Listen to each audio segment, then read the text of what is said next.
Le Cornu, bientôt censuré, il est à peine désigné, enfin redésigné, parce que vous avez suivi, j'imagine, le Schmilblick, il a été désigné par Macron, il a essayé de faire un gouvernement, ça a foiré, notamment sous la pression de Retailleau, parce qu'il avait mis Bruno Le Maire dans le gouvernement.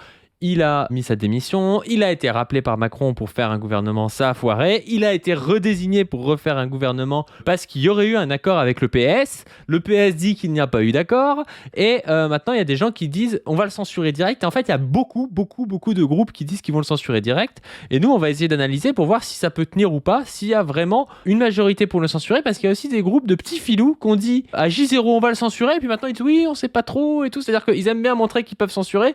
Mais au moment où il faut vraiment passer à l'acte, ils ont l'air de bégayer un petit peu. Et évidemment, c'est plutôt des gens de droite qui font ça. C'est pas nos camarades les plus radicaux, on va dire. Et donc, on va pouvoir analyser tout ça aujourd'hui avec Chris. Chris, comment est-ce que ça va ?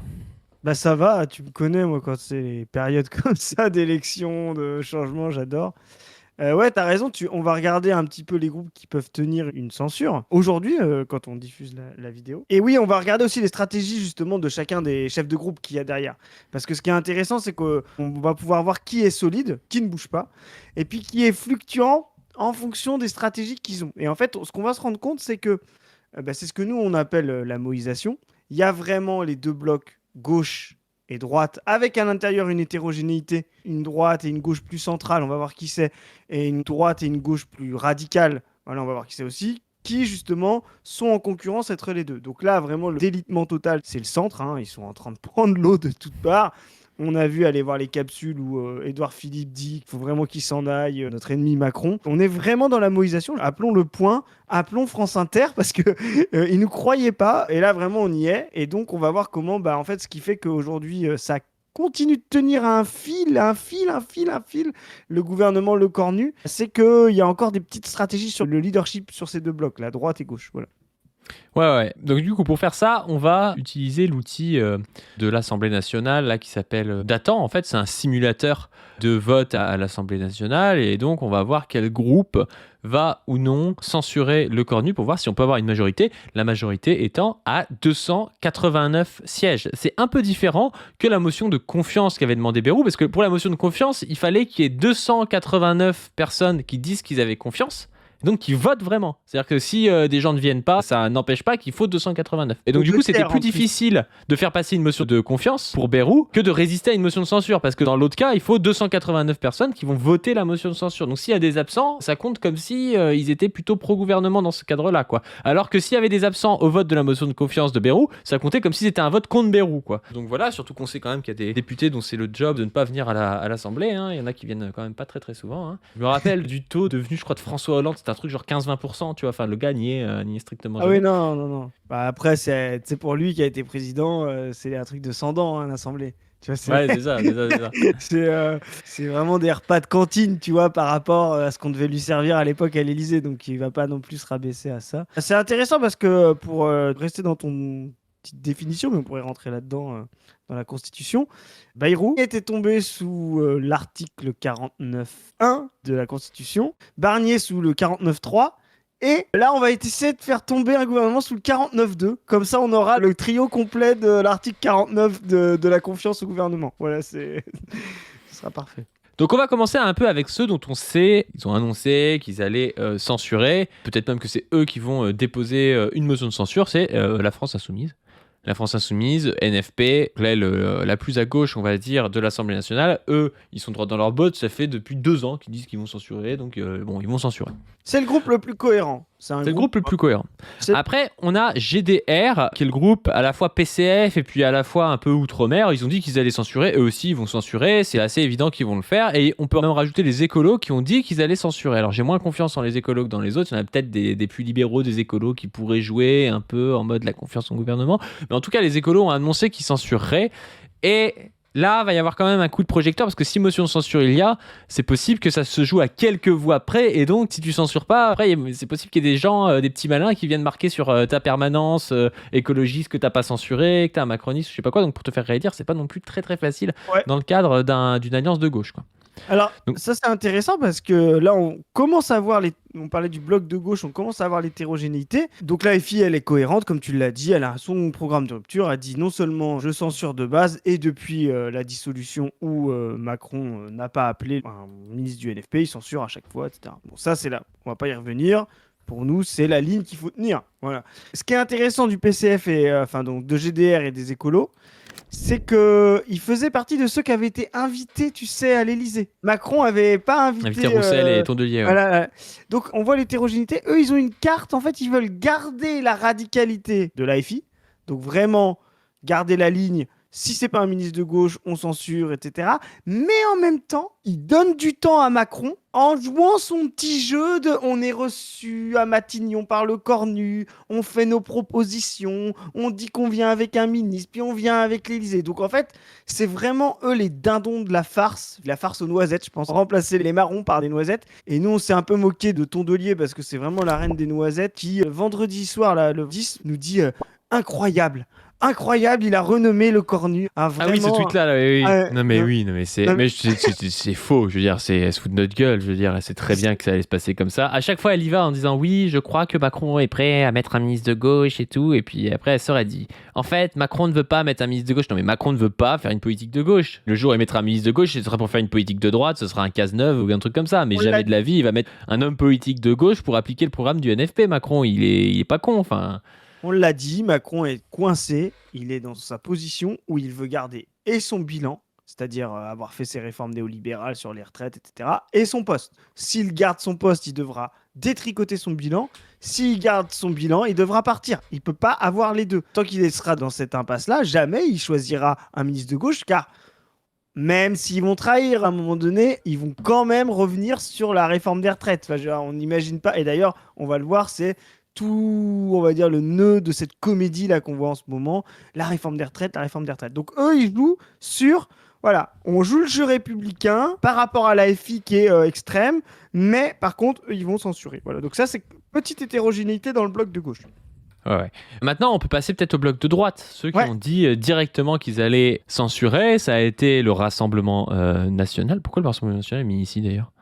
Je pensais que c'était mis par vrai endroit dans le black. Comme ça, voilà, bon, bah, du coup, on va peut-être mettre d'abord Ciotti, le groupe UDR là, de Ciotti, et puis on met le groupe RN, donc de Marine Le Pen. Eux, ils ont dit qu'ils allaient censurer. Là, on va voir que c'est plus compliqué que ça, qu'ils rétropédalent un petit peu, mais de base, ils ont dit qu'ils allaient censurer, et donc ça nous fait déjà 264 sièges, alors qu'il faut 289, et qu'on n'a pas mis le PS. Alors, je dis pas que le PS vont voter la censure, on n'en sait rien en réalité. Mais c'est possible qu'il y ait une hétérogénéité dans le PS avec une aile un peu plus gauche, un peu Olivier Faure, machin et tout, et une aile un petit peu plus droite dans le PS qui ne vote pas. C'est possible en fait qu'on se trouve avec 20 députés du PS par exemple qui votent la censure, tu vois. C'est pas impossible du tout. Donc ça, c'est quand même à voir. Et il y a aussi Lyotte pour l'instant qui n'est pas compté, mais on sait que Lyotte a dans le passé voté déjà la motion de censure pendant la réforme des retraites qui n'était pas passée contre Elisabeth Borne. Donc Lyotte, on peut imaginer qu'il y ait des députés qui votent. On a la droite de Retailleau qui a mis la pression au gouvernement pour avoir vraiment un gouvernement de droite type un peu cohabitation pour pouvoir l'annoncer comme n'étant pas un gouvernement macroniste, quoi. Donc eux aussi, ils sont pas très contents. On a Horizon aussi qui a dit nous censurons, je crois qu'ils ont des trucs comme ça, nous censurons si c'est un gouvernement, si c'est un gouvernement avec à sa tête un macroniste, enfin voilà, ils ont tous mis la pression, ils vont pas forcément le faire, mais ils sont tous en train de mettre la pression, et alors qu'on est déjà à 264 sûrs. Et c'est dans ce cadre-là qu'on va pouvoir comprendre peut-être mieux les déclarations du RN d'aujourd'hui. Ouais, ça se rapproche effectivement, donc normalement, ce qu'on a là, c'est tous les gens qui étaient sûrs avec des petites variantes. Le RN, normalement, par symétrie, c'est, on va dire, le pendant de l'AFI. D'ailleurs, toute la séquence de la semaine dernière, tu te rappelles, Marine Le Pen avait repris la main, beaucoup plus que Jordan Bardella. On n'avait pas vu Jordan Bardella. Elle était en campagne, et c'est elle qui a tenu le truc en disant « je censure tout ».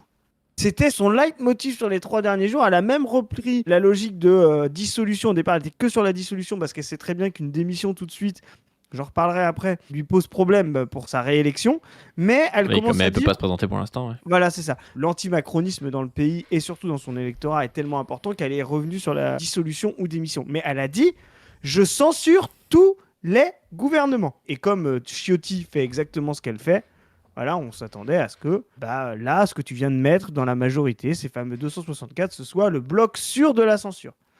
Mais ça commence déjà à vaciller à droite, et notamment au RN. Petite déclaration de Jean-Philippe Tanguy. Alors Jean-Philippe Tanguy, normalement, c'est le mariniste, mais voilà, quand on parlait de différence sur le bloc de droite, nous, on a fait une vidéo sur Marion Maréchal et une autre sur Bardella et Le Pen. Allez voir ça, qu'on a fait avec Zoé la semaine dernière. C'est très intéressant parce que vous allez voir la même hétérogénéité, mais non plus dans le bloc de gauche, mais là, dans le bloc RN, entre la volonté d'apparaître comme, tu sais, l'ordre, ceux qui ne sont pas la chienlit. Parce que là, tous les Français, ce que disent les sondages, en ont marre, que trouvent c'est trop le bordel, le cirque, etc. Donc, le retour à l'ordre, on fait un budget, etc. Et en même temps, d'apparaître comme ultra oppositionnel à Macron. Et là, on voit qu'ils sont embêtés. Donc, que nous dit Ultra oppositionnel, mais Antoine Léaumont, là, dans son tweet réponse, rappelle après 9 mois, laissez Beyrouth tranquille. C'est-à-dire que les mecs font genre, ils sont pour la censure, mais ça fait 9 mois qu'ils ne censurent pas, en tout cas, Beyrouth, tu vois. Ultra oppositionnel à la télé, à 1 heure de grande écoute pour faire genre qu'ils sont ultra oppositionnels, hein, et dans les faits, ils ne font rien. Alors que Beyrouth aurait pu tomber, tu sais, il y a eu des motions de censure où le PS a voté. Bon, le PS a voté en sachant que le RN ne voterait pas. Ils sont pas cons, hein, ils veulent pas non plus que Beyrouth tombe. Ils veulent être ultra oppositionnels et en même temps non bordélisateurs. C'est pour ça que la FI est cohérente. Elle assume de bordéliser les institutions, qui sont déjà un gros bordel. Hein. Moi, je suis d'accord avec la ligne de dire c'est pas nous le bordel, c'est eux, quoi. Il faut que ça se bat. Mais tu vois, elle assume de dire bah nous, on fait tomber, on s'en fout, etc. Parce que de toute façon, il faut passer à autre chose, quoi. Eux, ils disent faut passer à autre chose, mais quand même, faudrait quand même que ça se passe correctement en attendant. Ça tient pas comme ligne. Et dans le parti de Marine Le Pen, il y a une tendance Bardella plus proche de on est à droite, on est l'union des droites, on n'est pas là pour foutre le bordel, on n'est pas là pour déstabiliser les institutions, parce que c'est un électorat de vieux, de retraités qui veut aller vers ça, et dont ils ont besoin. Et d'un autre côté, il y a une ligne très anti-système, populaire, historique, voilà, qui est plutôt dans les classes populaires, et ça s'affronte. Plus ils veulent grossir, plus ils doivent ménager ces deux électorats qui, historiquement, ne font pas bon ménage, quoi, voilà. Ouais, et juste petit aparté avant qu'on se mette l'extrait de Jean-Philippe Tanguy, mais t'en penses quoi, toi? Comment est-ce que ça s'affronte? Parce qu'ils ont un parti qui est quand même un parti presque un parti familial, tu vois. Je suis pas sûr qu'il y ait des instances de. C'est pas comme si c'était un parti avec des maires, machin, qui vont voter et tout, des représentants et tout. Non, c'est un parti qui est basé quand même autour de la famille Le Pen. On sait que à la fois Bruno Gollnisch, mais aussi comment il s'appelait, celui dans les années 90 là qui s'était barré, tu sais. Enfin, ouais, Maigret.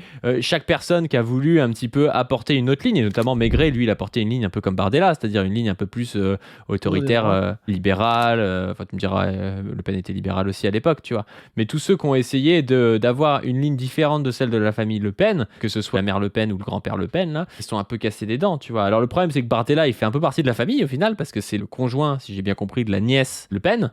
Mais c'est pas non plus la branche historique. Et puis même Marion Maréchal, qui fait partie de la famille aussi, a été mis de côté par sa tante, tu vois. Donc c'est quand même un schmilblick où je sais pas comment ça va se régler, tu vois. Comment est-ce que ça peut se régler dans un parti qui n'a pas vraiment de démocratie, tu vois, ni d'instance décisionnaire. C'est comme un congrès, tu vois. Ouais. Ça a toujours été un parti qui se gère avec des clans, quoi, des courtisans. Il y a un clan Bardella, Chenu, qui joue un peu double jeu, mais voilà, là-dessus. Et puis il y a un clan Marine Le Pen, Tanguy, normalement, mais ça vacille entre les deux. À la fin, dans ces partis-là, ça se règle simplement, hein, ça se règle à la scission. Voilà. À la fin, c'est ce que j'allais dire. Est-ce qu'il n'y a pas un risque qu'à un moment donné, ça scissionne, tu vois, et que Bardella refonde avec Ciotti, avec du Retailleau ou je sais pas trop quoi, tu vois, mais Retailleau fera sûrement pas ça, mais c'est ce que nous, on a dit. Ce serait un truc qui serait tout à fait possible que le RN scissionne, quoi. C'est ce qu'on a dit. Il y aurait le RNA et le RNB comme au NPA. Non, je pense que justement, ils iront vers un bloc de droite. Mais comme ça a été. Le problème, c'est que tout scissionniste va être dénoncé surtout par Marine Le Pen comme rentrant dans le système, tu vois. Et du coup, leur électorat va aussi éclater, tu vois. Mais nous, c'est la prophétie qu'on a fait, hein, voilà. Mais à voir ce que ça permet. Paradoxalement, en 2002, et nous, on fait cette configuration-là, Jean-Marie Le Pen est passé au second tour alors qu'il avait une scission qui venait d'arriver. Tout le monde disait Jean-Marie Le Pen avait fait 15% à la présidentielle de 95, il avait une vraie dynamique et Maigret s'en va. Tout le monde disait il est finito le gars, quoi. Tu vois ce que je veux dire. Mais en fait, cette scission-là a permis de faire une espèce d'hégémonie idéologique à droite avec plein de partis de droite qui tenaient le même discours et finalement ça a finit par quand même profiter au père Jean-Marie Le Pen. Donc oui, il sera dénoncé comme scissionniste, mais en même temps, si Bardella s'en va, c'est pour rejoindre une droite autoritaire libérale comme ça s'est passé en Italie avec les néofascistes comme Gianfranco Fini, etc. C'était des gens qui étaient très oppositionnels, presque néofascistes face aux institutions italiennes et qui finalement à la fin est devenu la droite républicaine normale. Voilà, donc il peut avoir cette trajectoire-là et rentrer dans un bloc et surtout que Retailleau, on va le voir après, qu'on va continuer les stratégies, Retailleau est en train de jouer une nouvelle partition. Tout le monde est en train de dire qu'il fait n'importe quoi. Moi, je vous le dis, il est pas si con que ça, le Vendéen. Il a saisi une opportunité. Voilà. Ouais. Bon, on va regarder Jean-Philippe Tanguy qui a son petit truc d'Octobre Rose sur lui. On pourra en parler d'ailleurs d'Octobre Rose avec Zoé. C'est un sujet où elle a beaucoup de choses à dire. Mais voilà, Octobre Rose sans fasciste. Dénonce, Je dis ça, voilà. C'est Octobre Rose fasciste. Moi, c'est ce que je vois à la télé là sur BFM. Bon, détournement de référence communiste, Octobre Rouge, ça m'agace, quoi. Voilà. Si il y a suspension de la réforme des retraites, il y a débat sur censurer ou non. Mais on verra ce qu'il y a dans la corbeille. Enfin, évidemment qu'on écoutera dans ce cas-là ce qui est dit. Mais si vous voulez, vous vous rendez compte, nous, on est au service des Françaises et des Français. La censure n'est pas automatique. C'est jamais automatique. Oh là là. Ça change en plus de ça. Je veux dire, même s'il fallait, tu vois, même s'il y avait la réforme en jeu, ça veut dire que tu peux avoir beaucoup plus, tu vois. Si t'es pas con, si les mecs sont prêts à mettre la réforme, ça veut dire qu'ils sont au bord du gouffre, tu vois. Exactement. Et c'est drôle parce que là, la vraie question, c'est est-ce que c'est une ligne du parti? Est-ce que c'est une erreur de Tanguy? Tu vois? Est-ce que c'est une petite pique à Marine Le Pen? Tu vois? Est-ce qu'il joue justement plus le jeu de Bardella et tout? Parce que vraiment, Bardella était très effacé de la semaine. Là. Remémorez-vous, Marine Le Pen, on la voyait très peu. Là, on l'a vu beaucoup. Voilà, je sais pas. Est-ce que c'est une façon de jouer double jeu, c'est-à-dire Marine Le Pen en campagne un peu cette semaine quand Macron était très affaibli d'apparaître comme la présidente et donc d'être très populiste, je sens surtout, etc. Et maintenant qu'on revient dans un jeu républicain, d'envoyer plutôt l'aile droite, dire C'est bah possible, non, on hein. va voir. Tu vois, on sait pas. Mais en tout cas, ça prouve une chose, c'est ce qu'on dit depuis le début, qu'il y a une volonté de double adresse. De Ouais, mais s'adresser ça à un change tout pour la censure, hein, parce que s'ils censurent pas, c'est impossible de censurer. ah, ça change tout, effectivement. Donc, ils ont la clé, vu le groupe qu'ils ont, plus de 140 Ouais. députés, ils ont la clé. Et surtout qu'en plus, tu l'as mis tout à l'heure, il y a donc Ciotti, là, l'UDR, là, avec eux, l'Union des droites, là, pour la République. Eux, ils feront ce que les autres vont dire. Hein. Donc, UDR, ils vont pas rester dans la censure si le RN censure pas. Hein. Faut Bah oui. faut être Bah honnête. oui. Donc, tu peux les retirer d'attends. Pour moi, ils vont pas censurer. Voilà. Allez, hop, on se met là. Hop, mais c'est mort si c'est comme ça. Enlève Ciotti, hein, parce que lui, c'est un clébard. En plus de ça, il aimerait moins lui avec la retraite parce que lui, il est pour. Ah bah oui, lui ça l'arrange, quoi. Voilà. C'est juste qu'il y a une situation politique. Marine Le Pen et Jordan Bardella ont dit, avec cette situation politique, on se moque de nous, ça va la censure. Si Monsieur Lecornu se dit, bon alors c'est vrai que je ne dis rien, que je propose rien, et après Borne, Attal, Barnier, Bayrou, Lecornu 2 va annoncer quelque chose, peut-être, mais enfin permettez-moi, au bout de 7 ans, 8 ans presque, de macronisme, d'être dubitatif. Ouais, il joue une partition un peu entre deux, tu vois. Il est quand même oppositionnel, mais au lieu de dire comme c'est la France Insoumise, tu vois, on se fait aucune illusion, il y aura rien, tu vois, parce que c'est ce qui se passe à chaque fois. En fait, il a un peu la même position que les noisettes à gauche, tu sais, qui disent on va voir Macron au cas où on arrive à négocier un truc. Alors tout le monde sait qu'il n'y a rien à négocier, mais quand même pour donner des gages un petit peu à la bonne société qui dit que c'est pas bien, machin et tout. J'ai déjà eu cette discussion-là avec des camarades de la CGT aussi qui disaient bah nous, des fois, on va en CSE et tout, alors qu'on sait qu'il n'y a rien à donner. Nous, on se dit qu'il faut pas y aller, que ça sert à rien, mais on sait qu'on a des camarades, si on n'y va pas, ils comprennent pas parce qu'on aurait pu parler, machin, à la direction. Alors tu sais très bien que la direction ne lâchera rien, tu vois. Et au bout d'un moment, je pense que ça demande de la conscience politique et tout, mais il va falloir entériner le fait que ça ne sert à rien d'aller dans des réunions où il n'y a rien à gagner, où tu perds ton temps et où en plus du coup t'es la main clouée avec le gars qui a choisi un truc de merde parce qu'on t'a dit oui mais t'as assisté à la réunion donc t'es un peu d'accord, tu vois. Exactement. Il y a des gens qui signent des PV de NAO alors qu'en fait il faut pas les signer, il fallait même pas se présenter, il fallait faire une politique de la chaise vide. Mais ça c'est ça qui est intéressant, c'est que on parlait donc de l'ancienne période gauche-droite et tu vois avant la confusion, avant la moïsation il y a eu la confusion. Bon, je n'ai pas besoin de te l'expliquer.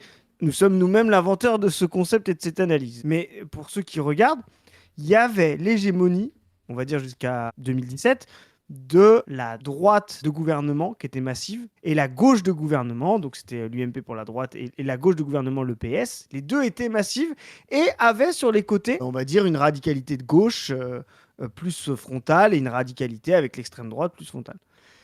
Elles ont d'abord explosé au niveau du centre. Et maintenant, ce qui se recompose, c'est qu'on revient à cette alternative à l'intérieur des blocs de gauche et de droite, gouvernement ou plus alternative oppositionnelle sociale, voilà. Mais avec non plus la gauche de gouvernement et la droite de gouvernement hégémonique, mais l'inverse, la radicalité oppositionnelle. Et donc, on a des noisettes de gouvernement, les noisettes de gauche, PS, un petit peu comme on l'a dit tout à l'heure, et les noisettes de droite, LR et une partie du RN, qui veulent apparaître comme la droite de gouvernement et vont vouloir grignoter les autres pendant que les autres vont vouloir les prendre dans le casse-noisette. Voilà. Vraiment, c'est ça qui est très, très intéressant. Et on voit qu'il y a une vraie symétrie entre le bloc FI, le bloc radical raciste du RN, et quand on va vers le plus central, voilà, des gens qui veulent combattre ça en apparaissant comme la bonne gouvernance, la sortie de la chienlit, etc. Voilà. C'est vraiment une douille cette histoire de gauche de gouvernement ou de droite de gouvernement, comme si les gens les plus radicaux ne pouvaient pas gouverner, ça n'a pas de sens. C'est Ah juste des droites et des gauches de compromission idéologique, tu vois, c'est juste Exactement. ça, c'est des gars qui vont à la gamelle, mais je vois pas en quoi Jean-Luc Mélenchon ou même Marine Le Pen ne seraient pas capables de gouverner. Ils vont avoir des programmes qui vont être opposés, ils vont avoir des programmes qui sont radicaux, mais dans tous les pays où il y a eu des révolutions ultra déter et tout, les mecs ont réussi à gouverner. Enfin, gouverner, c'est juste être reconnu comme légitime et avoir une instance de pouvoir qui peut appliquer une politique, tu vois. Genre, ça demande pas d'être une noisette pour gouverner, tu vois. Tu sais, c'est la gauche et la droite des gens de bien. Comme disait l'ami Henri Guillemin, il disait, mais oui, les gens de bien, c'est ceux qui ont du bien. Tu vois, c'est vraiment, quand tu dis gauche de gouvernement, droite de gouvernement, c'est, bon, les gens savent entendre tout change pour que rien ne change, tu vois. C'est exactement ça, ouais. Mm. Ah, ça me fait gauche de gouvernement, moi ça me fait vraiment gerber comme expression. C'est vraiment Manuel Valls, quoi. La position du RN, excusez-moi, sur la censure peut évoluer en fonction de la déclaration de politique générale du Premier ministre. Mais encore heureux. Enfin, vous vous rendez compte, ce serait une stupidité sans nom. Évidemment que si M. Lecornu annonce Ça des bouge mesures vite, hein. qui vont dans le sens de la maîtrise des comptes publics, de la baisse des... Imaginez, De la maîtrise des comptes publics. C'est-à-dire que le gars, il demande pas l'annulation de la réforme des retraites, Là- il demande des trucs dans le sens de la maîtrise des comptes publics. C'est-à-dire qu'il donne des gages au MEDEF, là, en fait, là. Ah bah bien sûr. Il a écouté nos vidéos avec Zoé, il a lu les marchés qui cherchent un nouveau cheval parce qu'ils sont en train d'abandonner Macron. D'ailleurs, allez voir à quel point la bourgeoisie essaye de se sauver en abattant Macron. On fait une campagne avec On ne veut plus là-dessus. Vous allez voir à quel point c'est significatif. Et là, du coup, il dit le cheval Macron de la bourgeoisie va exploser vite. Ça pourrait être nous, quoi. Mais ça, c'est exactement... On a fait aussi une capsule sur Laurent Mauduit, Blast, voilà. Et ça, c'est vraiment la période où l'extrême droite commence à prendre le pouvoir, c'est quand elle commence à se vendre au grand patronat comme la solution. Parce que le centre ne peut plus rien. Et là, on y est, quoi. M. Lecornu annonce la baisse de la TVA, comme nous le proposons, de 20 à 5,5 sur les énergies. Je ne vais quand même pas censurer une des mesures principales Ah oui, de mais Marine Le désolé, Pen. mais encore une fois, c'est contradictoire. Mais Marine c'est Le pas Pen avait dit on contradictoire, Madame censure Atalaya. tout. Voilà. On censure Mais- tout. Ce n'est pas contradictoire. Ben oui. C'est comme j'en s'il y prie. avait Mathilde Panot qui arrivait sur un plateau qui disait ouais, on sait pas si on censure. Évidemment que c'est contradictoire, tu vois. Donc là, tu vois, c'est toujours un peu difficile parce que Tanguy, c'est un petit malin. On sait pas si ça fight au RN sur putain, mais qu'est-ce qu'elle a dit, Marine, là, elle a demandé la démission, voilà. Ça, on n'arrive pas à la suivre. Ou si c'est un truc, tu vois, Marine Le Pen dit moi je m'adresse aux masses, dissolution sans surtout, vous vous adressez à la bonne bourgeoisie qui regarde BFM, ça peut être une double stratégie, il y a une double adresse, quoi. Voilà. Mm. Et ce serait bien leur style. Hein. Que C'est ça n'existe définitif. pas. Parce qu'on n'est pas des socialistes, nous. On ne prend pas des vessies pour des lanternes. Marine Le Pen. Ah, elle a là, dit, du on coup, censure. vous avez donné 2 messages en 3 jours, Jean-Phi. Là, quand même, ça commence à se voir, quoi. Toute éternité, n'importe quelle mesure qui arrivera, on dit, on se moque, elle a dit très clairement, je suis un peu au courant, on se moque des Français aujourd'hui. Monsieur Macron nous balade, Monsieur Lecornu nous balade, donc on censure tout et on arrête avec ce casting permanent. Vous savez très bien que ce qu'a voulu Ah, c'est pas pareil que du coup de ce que tu viens de dire. Genre, soit on censure tout, soit on censure si, machin et tout. Oui. Parce que là, le gars dit s'il donne des gages en matière de maîtrise économique, on censure pas. Oui, donc en gros, s'il fait une politique macroniste, tu censures pas. Oui, C'est quoi c'est ces conneries, ça. tu vois. Ça va rien dire du tout, quoi. censurer Marine Le Pen et Jordan Bardella, c'est cette manipulation, ce casting, ces faux changements et comment dire amuser la galerie alors qu'on vit une situation très grave. Donc pour faire Donc voilà, le RN, ouais. Les RN, on sait pas trop. Alors, on avait une autre personnalité à sonder, c'est Dominique de Villepin, qui se la jouait très au-dessus des partis, le dernier des gaullistes. Faut ramener un petit peu presque de la raison face à ce monde de déraison. Tu vois, il y a un truc un peu comme ça, un peu bourgeois, progressiste par rapport à d'autres, hein, je dis pas, mais un peu bourgeois comme ça, qui pense pouvoir faire le contrat social au-dessus des partis. Ah, et puis lui, il arrive en recours. Lui, il se croit à Colombey les deux églises en 58. Tu sais, genre, si je dois faire don de ma personne à la France pour la sortir du marasme.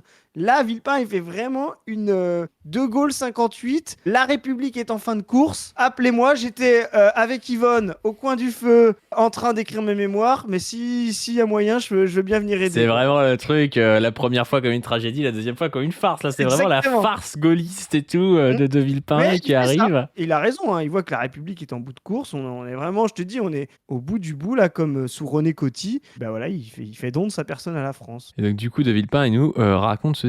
Revenir vers les Français, c'est le principe démocratique. La question, c'est avec quelle action, avec quel bilan, dans quel contexte. Nous sortons d'une dissolution, ne l'oublions pas, 2024. Qu'avons-nous fait ? Comment nos responsables publics ont-ils réussi à perdre tant de temps ?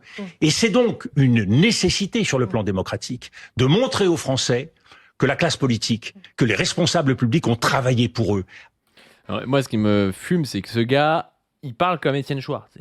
Il te dit, ouais, la démocratie. Frérot, ça fait 50 ans que t'es aux commandes. On a l'impression que c'est un citoyen d'en bas qui demande de la démocratie directe. C'est ridicule, tu vois. Mais lui, les sketchs, quoi. Ouais, on croirait un Gilet jaune ou un François Boulot ou un mec comme ça et tout, qui a une légitimité dans le sens où c'est pas un gars qui est un politicard depuis la nuit des temps, tu vois. Mais De Villepin, c'est quand même le gars du CPE, tu vois. C'est quand même un type qui a été Premier ministre, tu vois.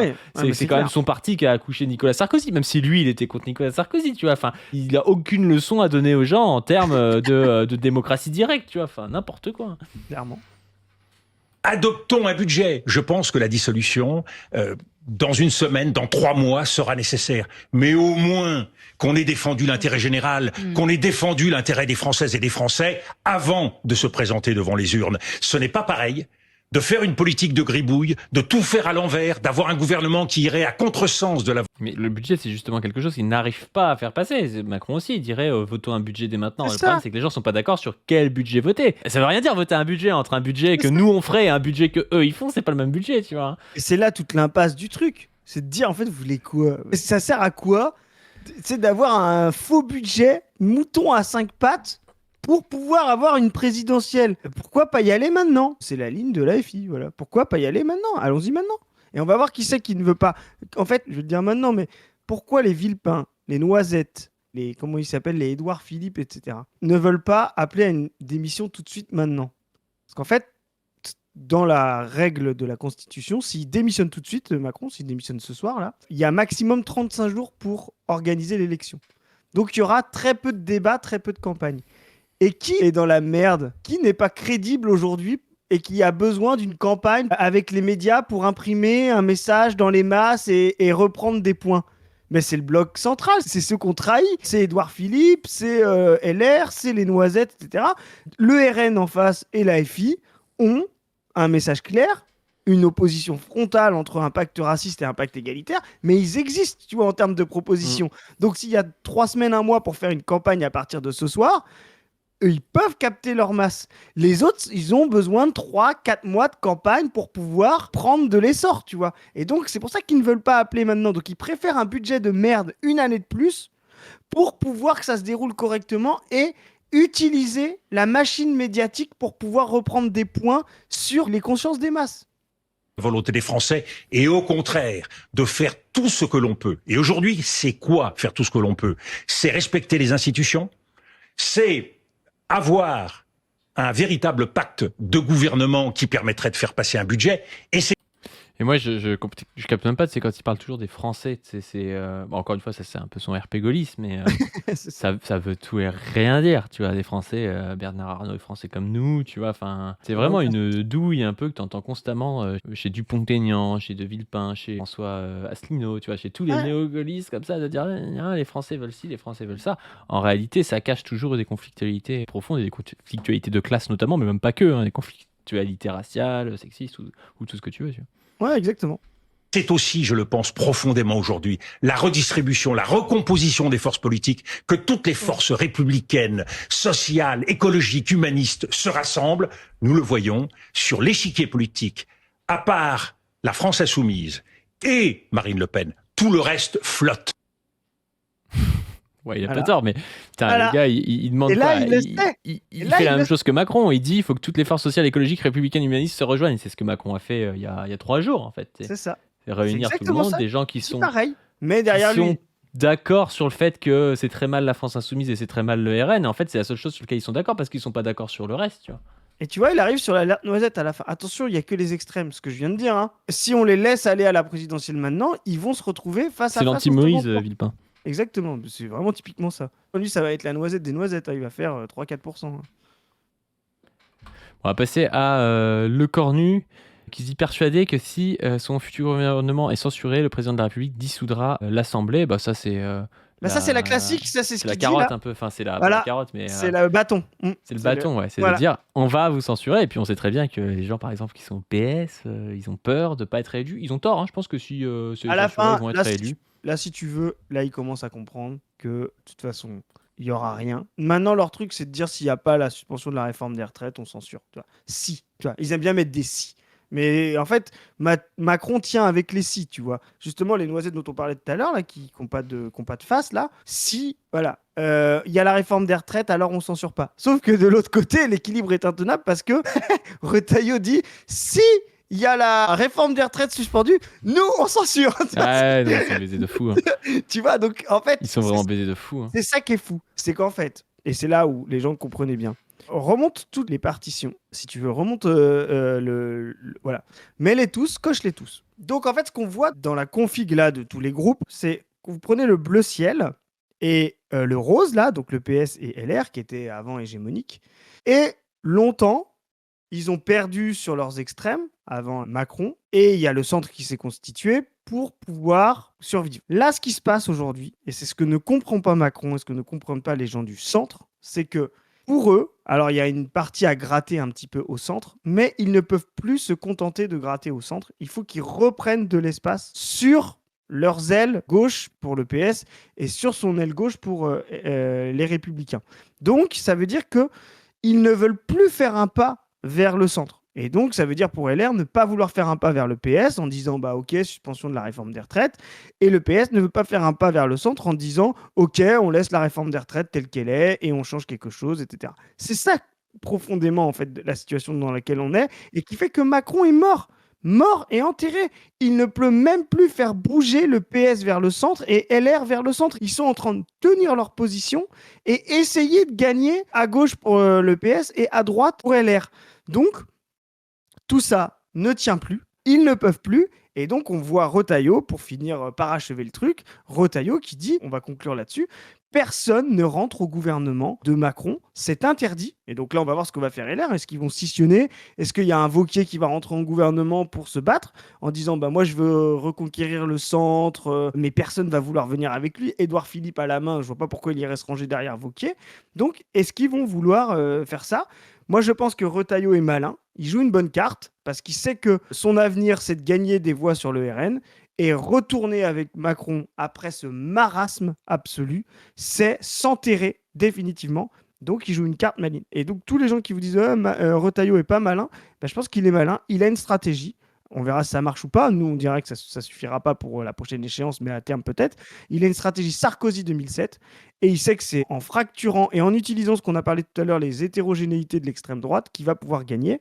Pareil pour le PS. Ils savent qu'ils doivent avoir avec eux les Verts et GDR et donc ils peuvent pas complètement se vendre aux macronistes au point de laisser le groupe Vert et le groupe GDR aller vers l'AFI. Donc, bah, c'est fini pour Macron. C'est terminé. Même les noisettes vont du côté du casse-noix, et la noisette des noisettes, bah, c'est Macron, et il va falloir qu'il démissionne.